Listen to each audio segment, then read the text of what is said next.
Rev up your engines!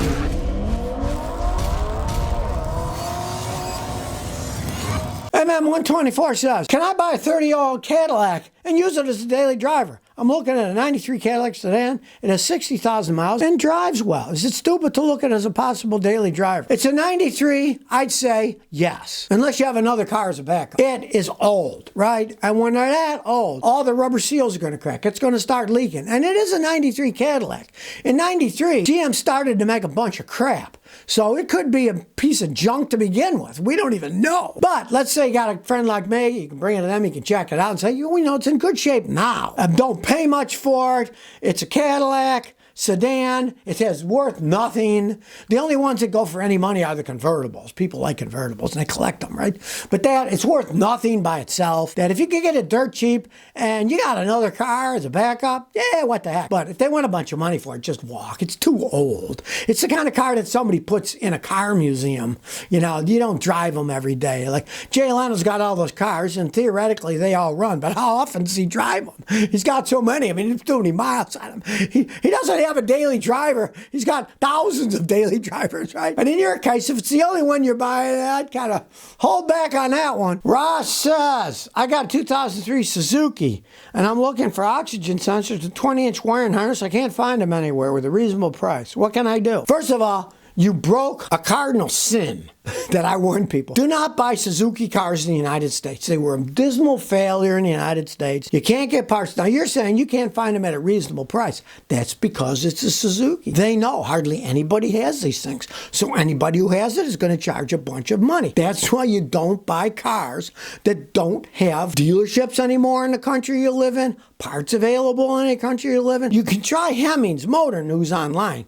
Hemmings. Hemmings is guys that sell just about everything in there. And I guarantee you'll find somebody who sells them. As for the price, I have no idea on that because I warn people, don't buy those cars. They're really hard to get parts for. Then when you try to find the parts, if you do find them, the people selling the parts are like, hey, I know hardly anybody has these parts. I'm going to mark them off. If they don't like it, too bad. Where are they going to find them, right? They're not going to be able to find them anywhere. You're not going to find Suzukis in the junkyard to get used parts from because they didn't sell good in the United States and nobody wanted the stupid things. That is a big problem. That's why I warn people. Always buy a car in the area that you live in that parts are available and mechanics know how to fix them. Now, I'm not a Volkswagen fan. I think they make junk these days, right? But if you're in Germany or Europe, those ones are made in Germany. They're better made. There's parts available. The people there know how to work on them. There's some countries that it doesn't make sense to buy a Toyota because they can't get parts. Guys tell me in some of these South American countries, they can't get parts for the Toyotas.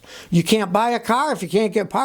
When the Toyotas break, if you can't get parts, it ain't going to do you any good, right? Always look at that before you buy a car in the area that you live in. Captain NW says, I got a 2004 Jeep Liberty, 170,000 miles. The transmission is okay when cold, but when warmed up, it only stays in second gear. Do I need to rebuild or is it electrical? If it's okay when it's cold, but then when it's warmed up, it won't, odds are you need to rebuild. I can't say I've ever seen a Liberty that had 170,000 miles that was still on its original tranny. If it was driven hard at all, the transmissions aren't that great in those things. So I would assume you need to get it rebuilt. But try this first, because you never know. Drop the tranny pan, clean it out, change the filter, put in new fluid and see what happens. Sometimes if the filters get clogged up, they'll act like that. So it's worth a try. But from my experience, it probably needs a rebuild with that kind of mileage. Damien Motor Guy says, Scotty, what do you think of those Kias with 1.4 turbos and dual clutch transmissions? I think they'll burn over time. What do you think? Well, yeah, I certainly think that. Let me tell you. Kia's got enough problem building normally aspirated engines without them blowing up. And those are 2.5 liter engines. You get a tiny little 1.4 liter engine and put a turbo on, you know it's going to blow. Now, the dual clutch transmissions. Of course, Kia had horrible automatics and CVTs. Absolutely horrible, right? Now they're using dual clutch transmissions. They work fine when they're new. If they hold up, it will be fine. You take like the Germans. They've been making dual clutch transmissions for a long time. When Volkswagen first put them in, they were junk. They cost a fortune, $6-7 grand to fix when they break. But now they're better than they used to be. If they have good engineers, those dual clutch transmissions could last. But I'd never buy a Kia with a 1.4 turbo anyways. I wouldn't care what kind of I wouldn't even care if it had a standard transmission. I wouldn't buy it because I know that engine just would would not hold up over time. Their regular engines, non-turbo, don't. Put a turbo on, they're going to wear out even faster. JB212 says, I changed the wheel bearing in my 2008 Toyota Highlander. It's a Preston bearing. It was a big job. I put everything back together and used a new Timken bearing, not a cheap Chinese one.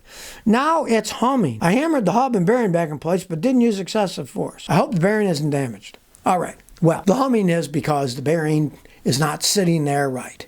Now, you hammered the new one in, right? You can't do that. I mean, you can, and it'll go together, but it'll probably not be right. It's probably slightly off, and that's why it's humming. The only way you can do any of those wheel bearings is the way they do it when they build them in a factory. You got a giant machine press. Presses it in. Now, you're not going to have a giant machine press. What guys like you would do if you're going to do it yourself is you take it all apart, right? Then you take it to a machine shop. And so you don't get any damage. They will press the old bearing out and they will press the new one in. When you use a machine press, it's smooth. They have the adapters that fit so you don't damage anything. You're hammering it in. It's probably either been damaged or it's in cockeyed. If I were you, I would just take it apart, take it to a machine shop, have them press the bearing out and a new one in. I wouldn't even try to use that one because it's probably been in cockeyed and it's probably been damaged. You got an old style one where you had to press it in. Most of the vehicles today, the hub and the bearing are in assembly. And anybody can do it because instead of having to press them in, you take the 4 or 6 bolts off, the entire hub and bearing comes off, and you just bolt it back in. There's no pressing, there's no hammering, right? Now, it costs more because you got to buy the whole hub assembly. But on the other hand, you don't need a machine press like you do with yours. That stuff I advise people go strictly to guys that have machine shops with machine presses. Because hammering, you can do it, and I've done it myself, but then generally it's going to hum later because you're not going to get it and you're going to damage it hammering it in. It's made to be pressed in slowly with the machine press with the correct dies so they fit and they don't break anything. Takumi says, I got a 2013 Camry, the power lock and windows don't function on the rear left door. The door lock won't activate it and can be operated manual, and the power window is absolutely dead. What could be wrong? The power window and the door lock are different circuits, and they use different fuses, so it can't be a blown fuse.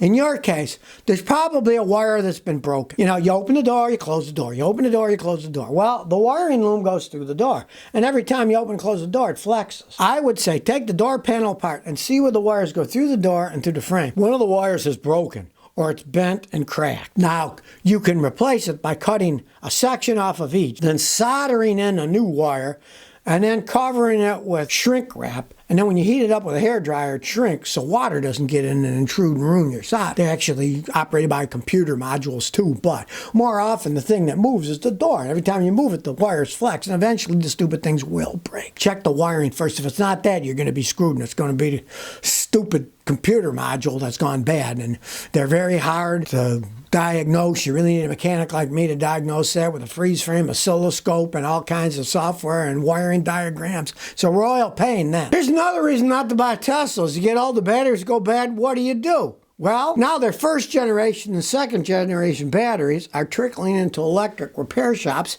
and they're breaking down, right? But Tesla's the only real supplier of replacements, and since they really don't care about replacements, all their stuff is into building new cars, it can take years to get a new battery pack. Now, there's a guy called Gruber, who's an interesting character, he works on the time, and he tries to give life support to people that own these vehicles. There's a bunch of little cells inside the giant battery pack, right? When one cell goes bad, then it starts popping and ruining the cells next to him. He found out that he used a computer program that you can plug into the car and it'll tell you which cells are going bad, right? What he does is he disconnects those cells from the system. It's kind of like cutting cancer out of someone so it doesn't grow anymore. And he claims that by cutting out the bad cells, they still work. Now, realize this. In a Tesla Roadster battery pack, the first one that came out, there's 6,831 cells. 6,831 cells. So if you cut a few of them out, it really isn't going to affect it all that badly. But if you don't, he claims it's like cancer. The bad cells start popping and ruining the rest, and then the battery shot. Now, it's a stopgap. He said sometimes you get another year or so out of the car doing this. I'm sure it's not cheap to do the work either, but if the battery goes bad, you just can't even get another one. You know, Tesla doesn't care. He didn't care about you. All he cares about is making as many cars as they can and make as much profit as they can. And then when you need parts, oh, well, all our money's put into building new cars and new car batteries. We don't care about the old ones, right? And there's no law in the United States that says he has to make them. The only thing the law says in the United States is you build build cars, you have to have parts available to fix your cars only while they're under warranty, right? So if they're under a 3-year warranty, they have to have parts for 3 years, right? And they don't even have to make the parts themselves, as long as they're available from somewhere, so that if you go to the dealer and it's under warranty, they can fix your car. That's the only law. There is no law that, oh, they got to make parts. There's a myth that people say, well, they make a car, they got to make parts for at least 10 years. That's law. No, it isn't law. It's as long as the warranty's in effect, they only have to have parts available. They don't even have to make them themselves. So another reason, maybe think twice before you buy a Tesla electric vehicle. So if you never want to miss another one of my new car repair videos, remember to ring that bell.